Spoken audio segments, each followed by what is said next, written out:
Today we are looking at gold pigments in watercolor. The standard for most quinacridone golds, I think, is Daniel Smith. It's made with PO48 and PY150.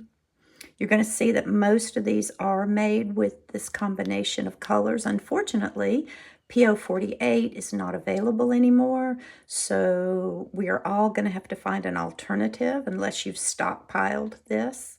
This is the second time that Daniel Smith has had to change this formulation, so I'm curious to know what they're going to change it to this time.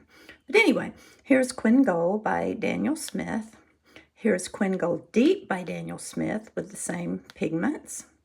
Here's Quin Gold by Core with the same pigments. Here's Nickel Quin Gold by M. Graham with the same pigments. And you can see how much they vary depending on the manufacturer and how these pigments are processed. This is a good alternative. It's New Gold by Da Vinci. It's PY83 and PR101, so it'll be easy to get this particular formulation. Just for comparison, I've used some others here. This is Raw Sienna by Da Vinci. The two golds that I use the most on my palette are the Raw Sienna and the Gold Ochre by Winsor Newton, which is a PY42.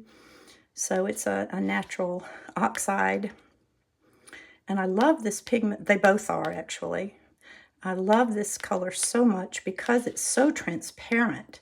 And I use it in skin tones, and I use it for a lot of different mixtures to make nice earthy greens. But any of these golds will work to make nice greens. For comparison's sake, I've added New Gamboge by Winsor Newton. So you can see the difference here in the yellows, but they do have a bit of a gold undertone to them. This one does anyway. And this is, as a comparison, this is New Gamboge by Daniel Smith, and you can see it's very different.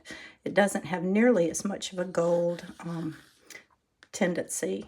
So there you have it. I hope you found this helpful and in choosing a gold pigment for your palette.